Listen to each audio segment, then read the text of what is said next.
Today our case brings us to two counties in Ireland, the first to Grangegorman, an inner city suburb on the north side of Dublin City, and the second part to Ballintober, Castlereagh in County Roscommon. The connection to these two counties, of course, is a man named Mark Nash. Although this case has been covered by numerous other YouTubers, I hope to bring you more information and a more in-depth look at both cases. Grangegorman has been known for decades as the location of St Brendan's Hospital, which was the main psychiatric hospital serving the Greater Dublin region. It is now the site of a modern mental health facility known as the Phoenix Care Centre, comprising of 54 bedrooms en suite, recreational rooms, clinical rooms, administration areas, seclusion rooms and therapy gardens. This was part of the Grangegorman development plan, where a large portion of the site would be used to develop the new Dublin Institute of Technology campus also. But in 1997, St Brendan's didn't have these type of facilities, and to avoid overcrowding and to help the not-so-sick patients, the Eastern Health Board purchased houses across the road from the old entrance to the hospital to house them in. These houses were for patients that were not sick enough to be fully institutionalised, but still needed the support from the hospital. Living in these houses also gave the patients a sense of independence and kept them as an integrated part of the community, which in turn helped them with their mental health. These houses were a row of 5 houses in Orchard View.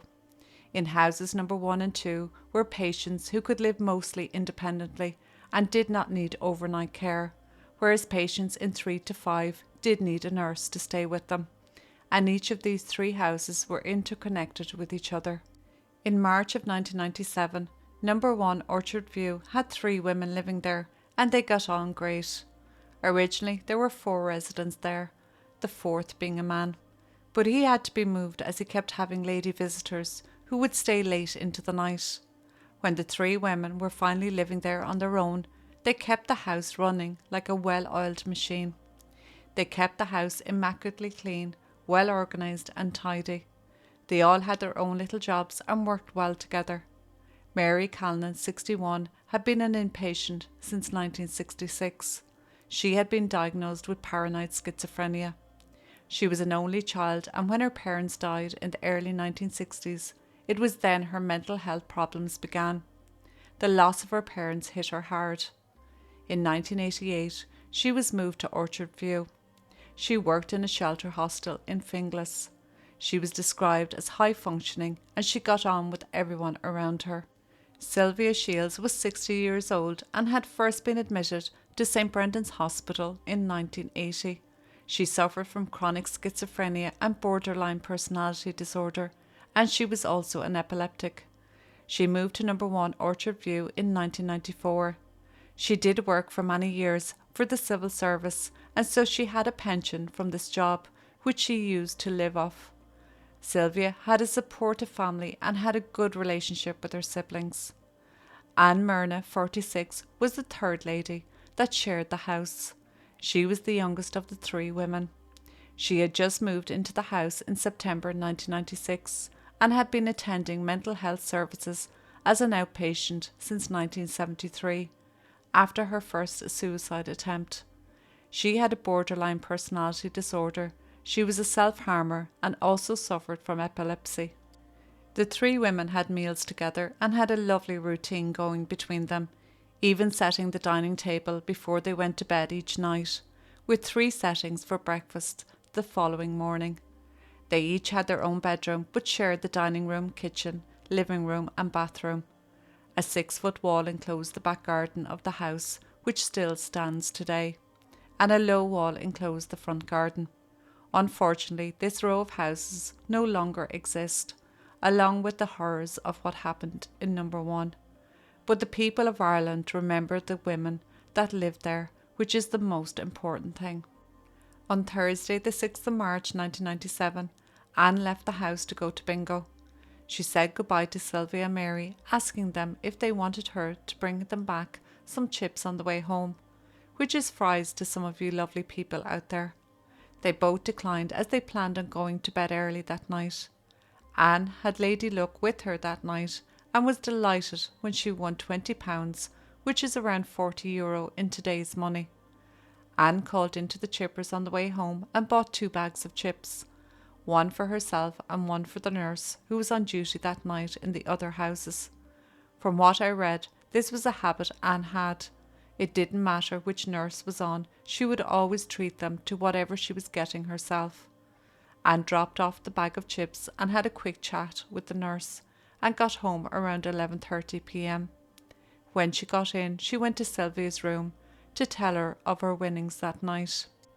Anne always had trouble sleeping, which I'm sure many of you can relate to. So on the advice of her doctor, she would put on headphones and listen to music through her Walkman to help her sleep. She also slept with a blanket over her head as it gave her comfort from the time she was a child. At 6 a.m. the next morning, Anne got up and headed downstairs to have breakfast with her fellow roommates as she did every morning. As she went down the stairs, she saw her handbag at the bottom of the stairs, rather than the coffee table where she had left it the night before. The contents were all over the floor, and when she went into the dining room, the light was on. Then she noticed smears of blood on the light switch. When she went into the kitchen, she noticed the window broken and one of the drawers of the cabinets pulled out, and on the floor there was broken glass. Anne, in a panic, ran back up the stairs, calling for Sylvia, bursting into her room. When she opened the bedroom door, she saw a sight she would never forget. Sylvia laying on her back on the side of the bed, with her feet on the floor. Her nightdress had been pulled up over her chest. There was blood on her neck, chest and bed sheets. Anne, being brave, approached Sylvia and shook her gently and realised she was dead. Panicked, she ran back down the stairs and out the front door. Because she thought the intruder might still be in the house, she did this without checking to see if Mary was okay first. She noticed as she tried to get out of the house that the chain on the lock was off, and she knew she had put it on the night before. Anne ran to the middle of the road, not knowing what to do. Because the locals were familiar with the outpatient program here, when they saw Anne they did not approach her and just left her to her own devices, as she seemed agitated and they didn't want to involve themselves, and presumed someone would be along soon to help her. Anne, though, had the wherewithal to go to number 5, where she knew the nurse was on duty. When the nurse finally deciphered what Anne was telling her, she contacted the security office at the main hospital, and 2 security officers went to the house. The door to number 1 was open when they got there. First they went into Anne's room and they found nothing. Then they went into the bathroom and again found nothing. But when they went into Sylvia's room, they found what Anne had described. Sylvia was dead on the bed. In a panic, the 2 security guards went into the next bedroom, which belonged to Mary. At first they saw nothing except for an unmade bed, but as they went to leave, they saw a pair of legs sticking out between the bed and the wall. They didn't enter the rooms fully, just looking in and leaving. Going back downstairs, they were met by the chief nurse and a doctor who was on call. It was the doctor who would go into each room and confirm that poor Sylvia and Mary were dead. Anne was treated by the doctor as she was in terrible shock at the discovery of her friends. The Gardaí were called immediately, and it would turn out that one of the Garda that was new to the force, and such was the depravity of what was done to Sylvia and Mary, he would resign from An Garda Síochána a few weeks later. An independent doctor was called to officially pronounce Sylvia and Mary dead, and the names were taken by Gardaí of who attended the house that morning. Mary, when examined, had her nightgown pulled up around her chest, as did Sylvia. A blade from an electric carving knife was lying across her stomach, and there was an object protruding from her vagina. Dr. John Harbison, the state pathologist, arrived at the house by 10 a.m. that morning, as did forensics.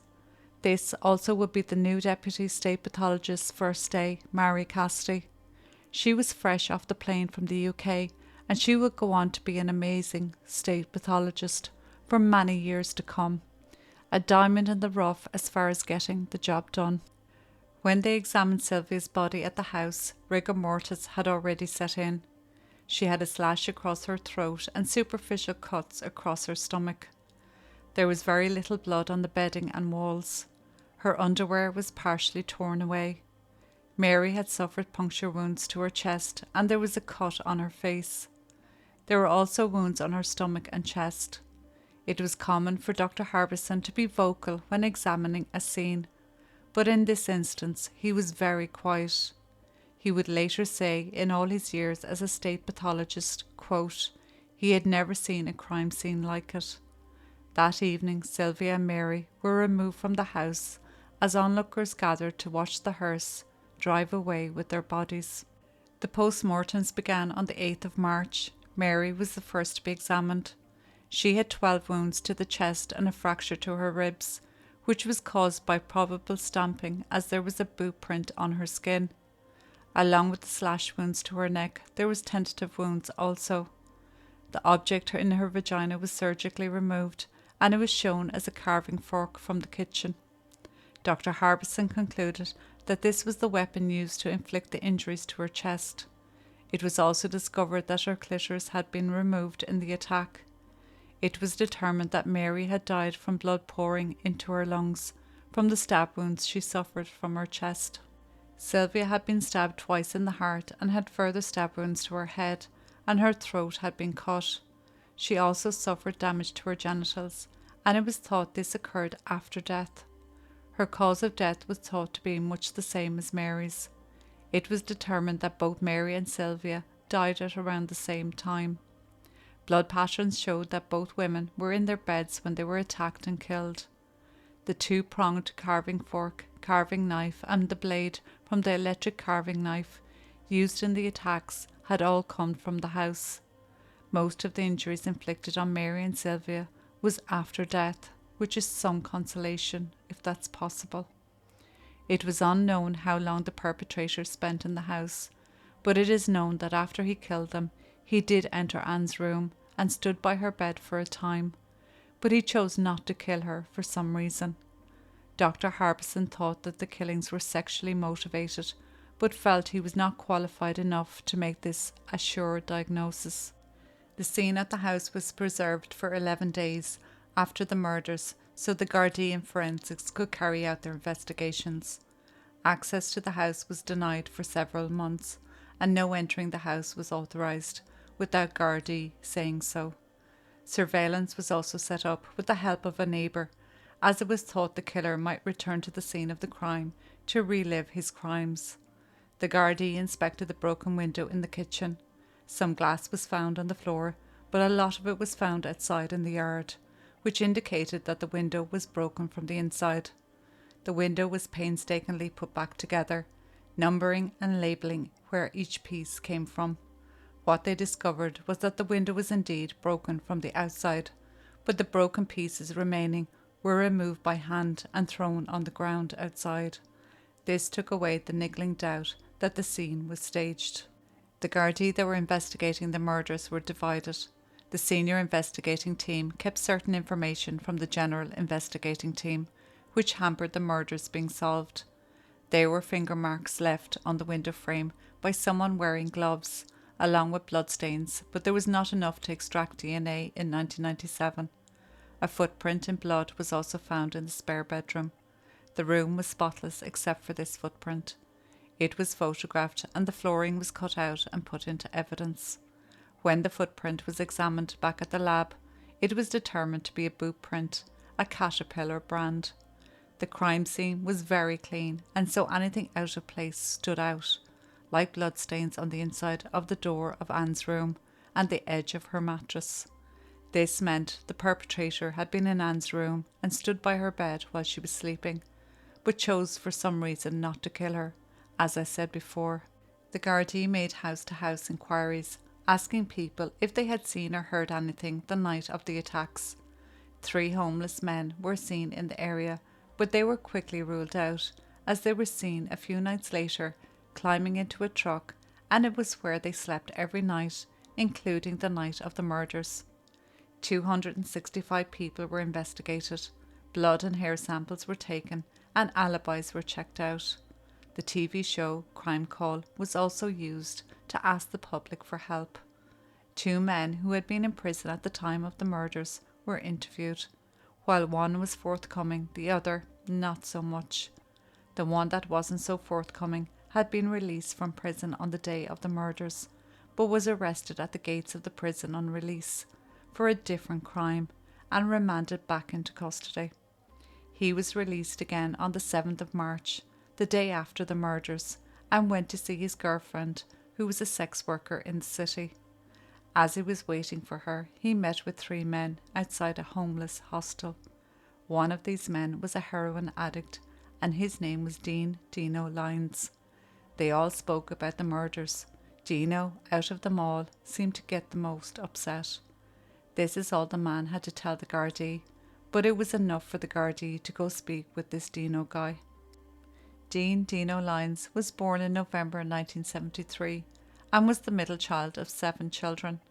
His mother Sheila noticed at an early age that Dino was what you'd call back then a bit slow. Sheila fought to have him assessed, and the hospital he attended diagnosed him as having special needs. He was a very well-behaved student and never got into trouble. He left school at 16, which wouldn't have been unusual at the time. He got a job and was doing well, but he fell in with a bad crowd at the time and started experimenting with drugs, which in turn he became addicted to heroin. He kept a good relationship with his family, but because of his addiction he could no longer be at home. He did visit his family and the door was always open to him if he needed a change of clothes or a shower. But he was homeless and he would either stay on the streets or in the homeless shelters around the city. His fellow drug addicts liked Dean and he was seen as a bit of a soft touch. He would share his money and drugs with others, but besides this he was genuinely liked. He did though have to feed his habit, and he did this by being a petty thief. When the prisoner that had given Dino's name to Gardaí was released from prison again, they interviewed him once more. This prisoner said that Dino and another guy had broken into a house in Grangegorman a couple of nights before the murders. He also told Gardaí that he had met the two men again, and they told him they were moving down the country, but they hadn't left yet. The Gardaí checked with the other men who were present for the conversation. They all denied hearing anything about Dino and this other man breaking into a house in Grangegorman. When the prisoner was questioned again, he admitted he made it all up, but insisted that his girlfriend had heard Dino admitting to the murders. When his girlfriend was questioned, she denied this, and Gardaí again went to this prisoner, and he admitted again that he lied, and that Dino had admitted to the murders to him himself. So the connection to Dino and the murders was getting weaker, but Gardaí were not going to leave a stone unturned, even if it was the unreliable word of an ex-prisoner who was spinning them a load of lies. The Gardaí tracked Dino down at the army hostel near St. Brendan's Hospital. Dino agreed to go to the Bridewell Garda station to give hair and blood samples and fingerprints. The Gardaí assured him that he was not being arrested and that he had nothing to worry about. Initially, everything was going well. Dino chatted to the Gardaí, telling them about his addiction, his home life, and that he didn't know where he was on the night of the murders, that he could have been in the army hostel or on the streets. The Gardaí checked the register for that night and his name was not listed, and Dino didn't disagree, as he said he didn't know where he was. This is when the Gardaí upped the ante on Dino. They told him that they had fingerprints from the house and that if he matched, he'd be in a world of trouble. Dino had then said he had been in the house a year and a half before. He said the woman Anne that had lived there had a nephew, and he called around to the house once to give her a message for the nephew. But the Gardaí told him this could not be true, as Anne had only moved to the house the September before. With this, Dino fell apart. He got upset, nervous, and put his head down, and would no longer make eye contact with the detectives. They asked him was he all right, and in a whisper Dino said, quote, "I killed the two old ladies. I'm sorry." The Gardaí immediately shut the friendly conversation down and read Dino his rights. He, at this time, was in tears and saying his family would never forgive him for what he did, and he didn't want a solicitor, he just wanted his mam. When Dino rang home, his mother wasn't there, just his sister, and so he handed the phone back to the Garda. His mother finally rang the Garda station, and he cried down the phone to her, admitting again that he killed Sylvia and Mary. Dino's mam made her way up to where he was being held, and she was allowed to see him, and again he admitted to her that he did it. He later told his father, and his father said that he didn't believe him, and that Dino's lies were going to destroy the family. But he didn't relent and continued to say he had committed the Grangegorman murders. Dino was interviewed 3 times over the weekend. When it came to recording the interviews, it was up to the individual whether the Gardaí were allowed to or not. Dino consented to the first one being recorded, but not the second or third, so the Gardaí had to use pen and paper only. They also brought Dino to the scene of the murders and asked him to point out the places he had mentioned in the interviews. He told Gardaí that he had broken into the house through a little side window or a window to the back of the house. As he was rummaging around the downstairs, looking for something to steal, the women upstairs heard him. He said he attacked them both on the landing, but then said he had told them both to go back into their rooms. He said he attacked them with a knife he found in the kitchen, and that he was wearing leather gloves, which he burnt along with the clothes he was wearing that night. He couldn't remember the layout of the house. In fact, he couldn't remember much of anything because of the amount of heroin he was on. He said he only remembered killing one of the women and that he had nothing against women. In fact, his girlfriend was pregnant and was due the following month. In his second interview, which was a written statement, Dino said he was out scoring all day with friends. That evening, he wanted money to buy more heroin, so he broke into a house through the back kitchen window.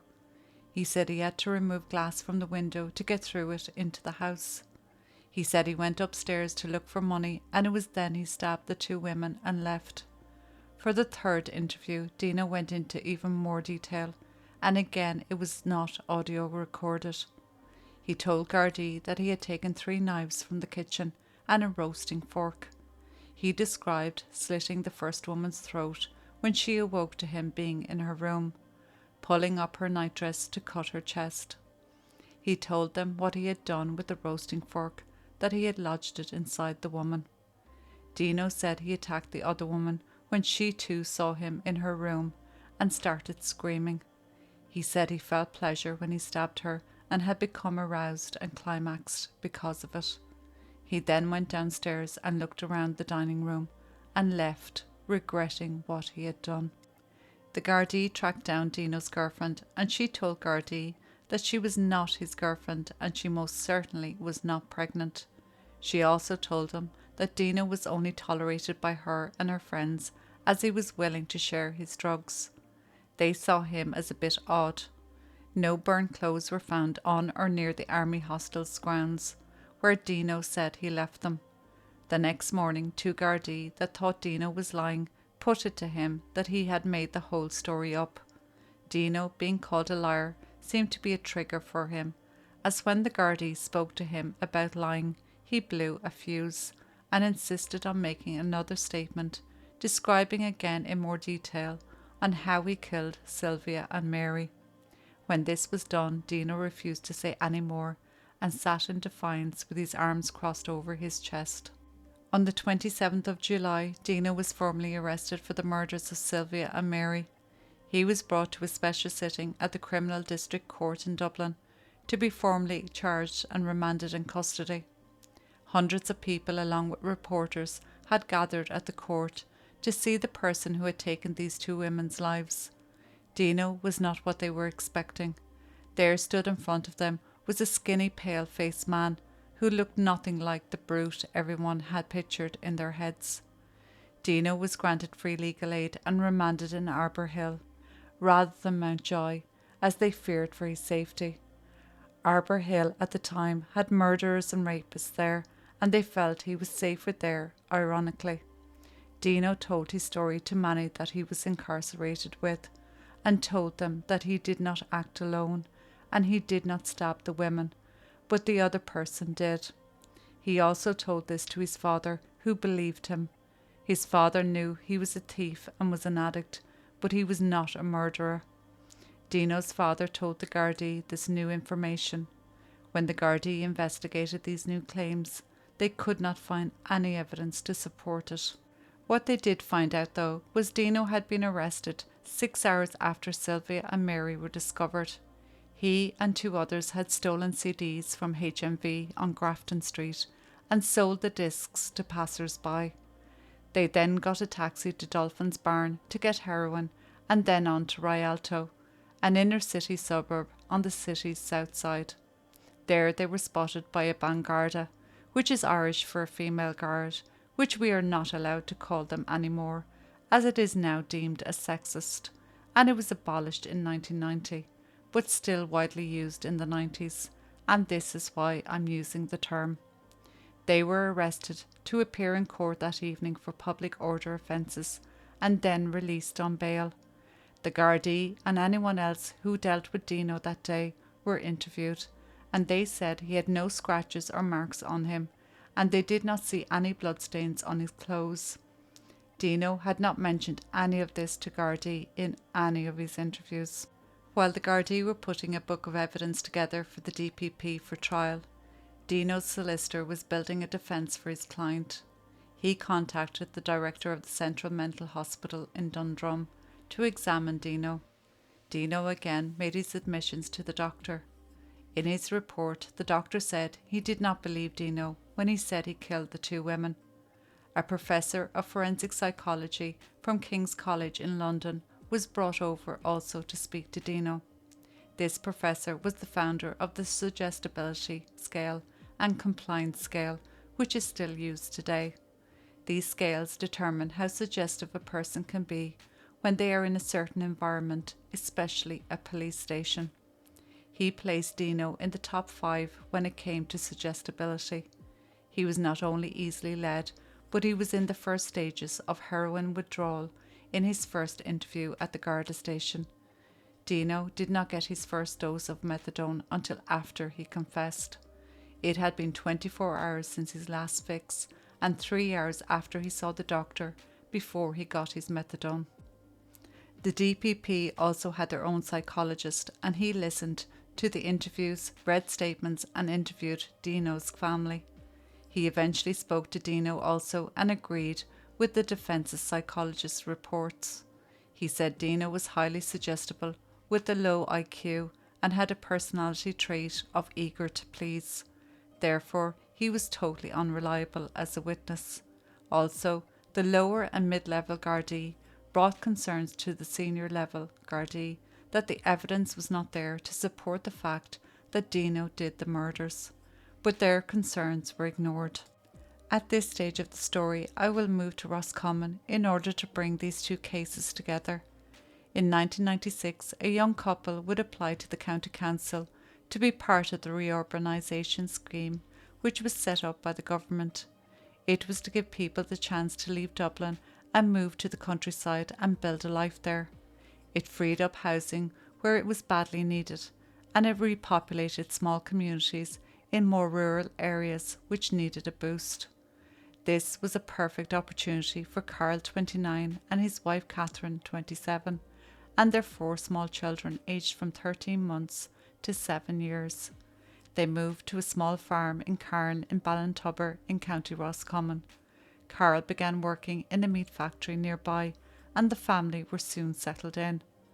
On the weekend of the 15th of August 1997, the couple were expecting Catherine's younger sister, Sarah Jane, 19, along with her 5-month-old son and her new boyfriend, Mark Nash, who also had an 11-month-old baby girl.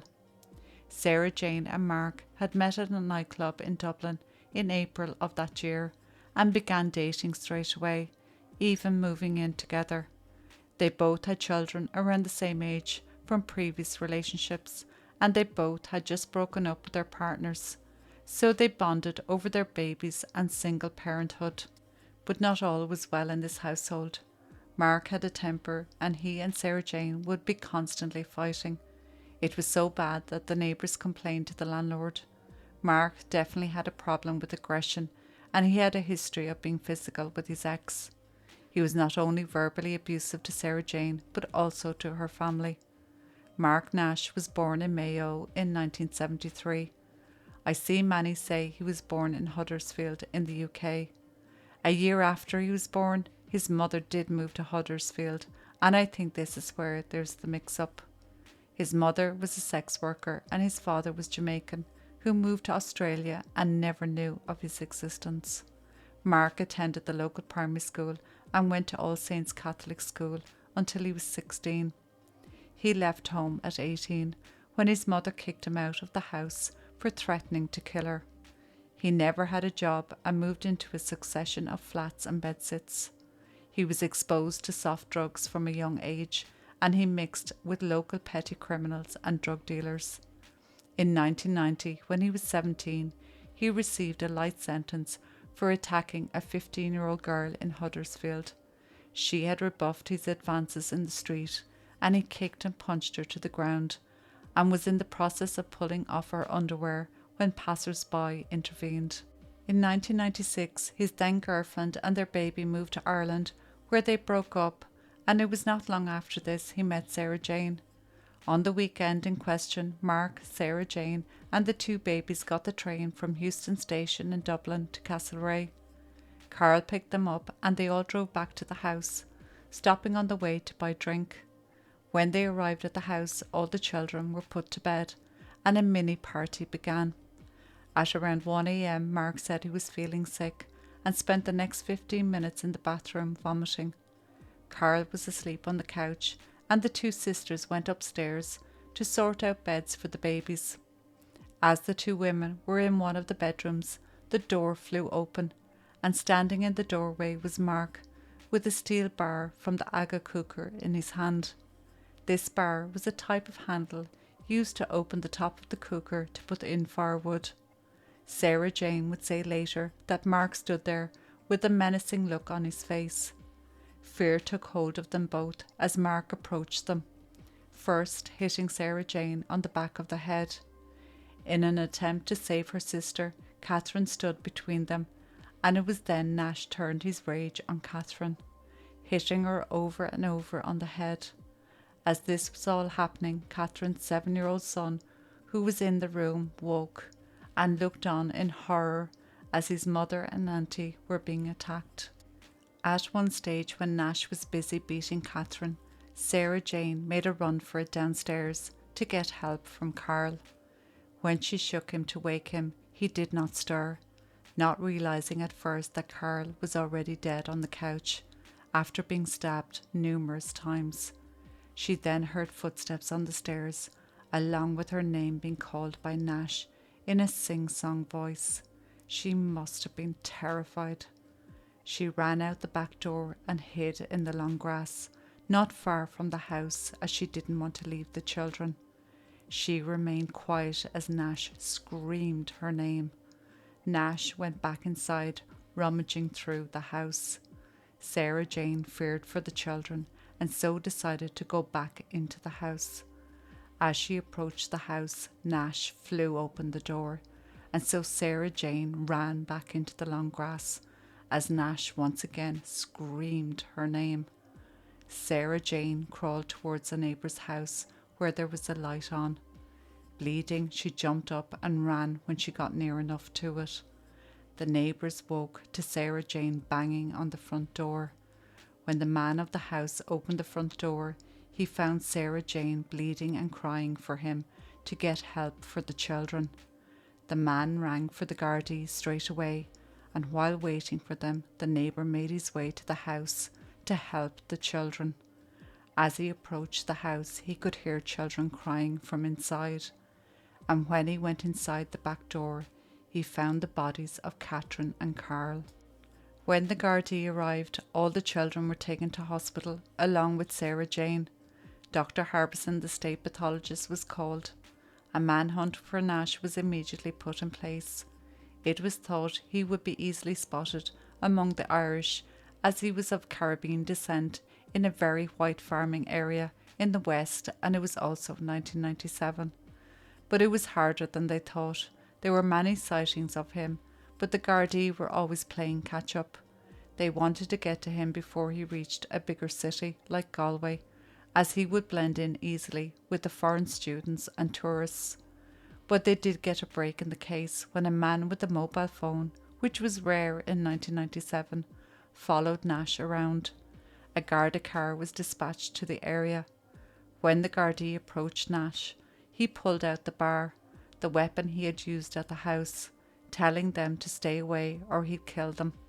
He then tried to hijack a passing van, but when this didn't work, he rushed into a nearby house where a woman was standing in her doorway watching the commotion on the street. When Nash rushed her, she fell over and began to scream. Alerted by screams, her son came to rescue her and pinned Nash to the ground, and it was here he was arrested.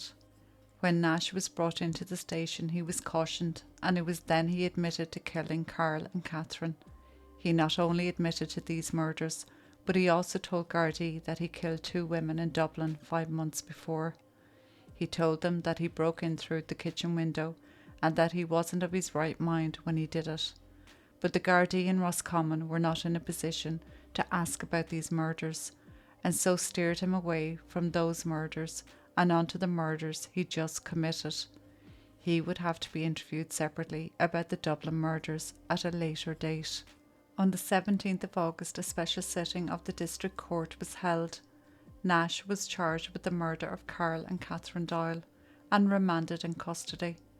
After this, he was told he would be questioned about the Grangegorman murders. He told Gardaí that he was out on the night of the 6th of March 1997 and had been drinking. On his way home, he got lost. He didn't know what came over him, but he decided to break into the house at number 1 Orchard View. He said he broke the window at the back of the house and removed the glass by putting socks over his hands, and when he got into the house, he went upstairs and killed the 2 women. He described going into Anne's room and standing at the end of her bed, and he said she was wearing black headphones. It was then he came back to his senses, and this is why he didn't kill Anne. He said he got rid of all his clothes from that night, except for a black velvet jacket, which was still in his flat he shared with Sarah Jane.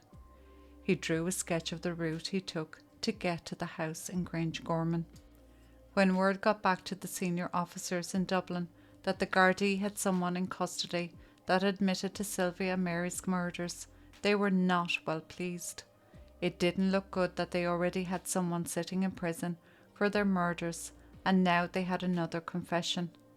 An internal inquiry began straight away, and it soon came to light that junior and mid-ranking Gardaí had expressed concern to the senior officers that they felt Dino was innocent, but they were ignored. Soon the media got hold of the information that an inquiry was being held into the case. Dino's trial was about to begin, and they had to be very careful of what they printed so they wouldn't jeopardise the case. In the inquiry, senior and junior Gardaí contradicted each other, and the senior officers insisted that no one reported to them about the misgivings other lower-ranking Gardaí had about Dino's confession. No surprise there, then. But there were overwhelming evidence that these misgivings were indeed passed on to senior officers. The conclusion of the inquiry was to recommend that the charges against Dino be dropped. When Dino appeared in a packed-out court, it was announced that the charges against him were being dropped. There was uproar in the gallery. Dino had to explain to the court why he had made such statements, as it was thought that Nash, who had made similar admissions to the Grangegorman murders, could use Dino in a defence. That if Nash changed his mind and no longer admitted to the murders, it would be a good way to confirm he didn't do it, and so he would get away with the murders. Which is what happened. After Nash had spent some time in prison, he stewed over what he admitted to and realised he had made a grave mistake admitting to the Grangegorman murders. He wrote a letter to the investigating team retracting his admissions. He said his admissions was due to severe mental stress, prompting by the Gardaí and the publicity of the case, and having overheard Gardaí talking about the case at a Garda checkpoint at the time of the murders. The inquiry spoke with Gardaí in Roscommon, where Nash was arrested and questioned, and they told them they had no details of the murders to the extent Nash had. When Gardaí searched his flat, they found caterpillar boots at the bottom of his closet, and they brought them to Nash to identify. Nash did say that these were his boots. The next day, a suicide note was found in Nash's cell, and it stated that he had been passing One Orchard View that night and saw a man run out of the house. He went in to see what was going on, and it was then he had seen what had happened to the poor women. The Gardaí were not buying it, and he was arrested in September 1999 in relation to the Grangegorman murders. He was in Arbour Hill for the murders of Carl and Catherine Doyle, which he had been convicted of and sentenced to life in prison after pleading guilty. When Nash was brought to the Bridewell Garda station from Arbour Hill for questioning about the Grangegorman murders, he denied any involvement and said he was coerced into making the statements. By 2000, it was hoped that the Gardaí had enough evidence to charge Nash, but they needed Dino's help. Gardaí travelled to the UK, where he was now living, and they took another statement from him. Now everyone was waiting on the DPP to give the go-ahead for the charges to be made against Nash for Sylvia and Mary's murders. But as fortune would have it, 4 days after the visit from Gardaí, Dino was found dead. Dino was the pinnacle witness in getting Nash charged, and now he was gone. Meanwhile, the Shields and Callan family had no idea how Sylvia and Mary had died. Back then, no inquest could take place if there was a pending criminal case.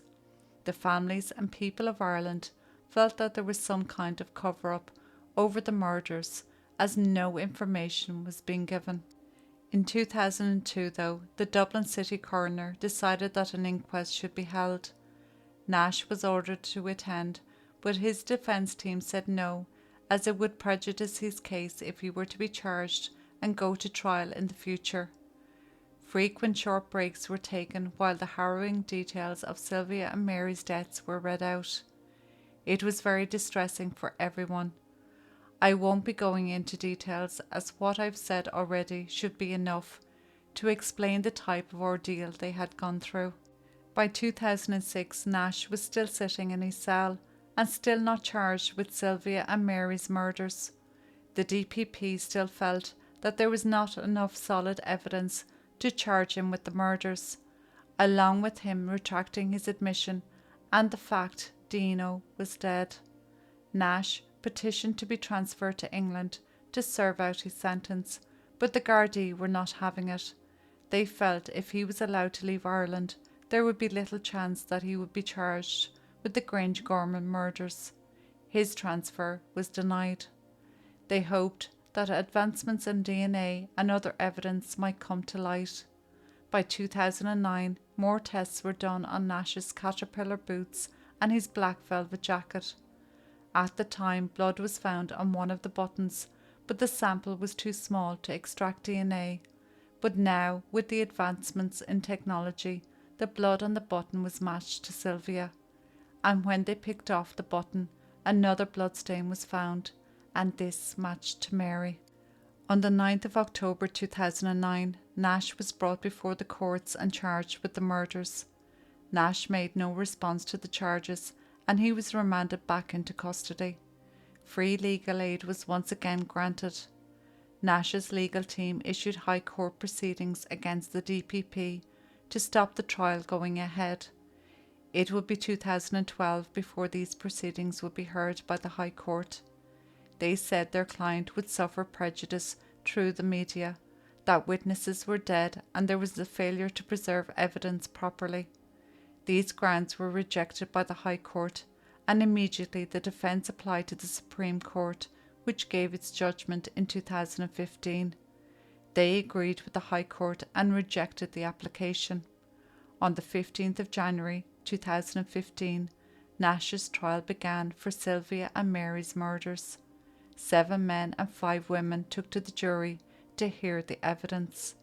It took 2 days to hear opening statements from the defence and prosecution. After 50 days, the closing statements were delivered and the judge gave his instructions to the jury. Nash was found guilty of both murders. Nash had no reaction on hearing the verdict. He remained stoic as he did through the whole trial. Victim impact statements were read out by both families, relaying to the judge what they had gone through for the 18 years they had to wait to get to this moment. The judge refused to backdate time served. Nash had already served 17 years for the murder of Carl and Catherine Doyle and the attack on Sarah Jane. Now leaving the court, Nash would begin a new life sentence for the Grangegorman murders. If he had stuck by his admittance when first interviewed, he would probably have got out by then for all 4 murders, but because he didn't, he now had to serve a second life term. In 2017, Nash's case was heard in the Court of Appeal. This was rejected and he sits in prison to this day, and it is hoped he will never be released. He has kept his nose relatively clean in prison and is now a trained listener for other prisoners. He has a girlfriend on the outside who I have mentioned in the Patricia O'Toole and Sean Courtney case, as it is Courtney's sister Martina who visits him twice a week and inspired me to do this case. So poor Sylvia and Mary finally got their justice, gentle souls who had their problems but made the most of life. They kept their house clean and tidy, had meals together that they prepared, and watched TV on an evening. Set their table for 3 every night before bed for breakfast in the morning. They had a lovely routine between them, a simple life but a wholesome one, where they supported each other and watched out for each other, even if it was down to a small thing, like buying a bag of chips. I think of Anne and what she woke up to that morning, the horror of seeing her friends in that state.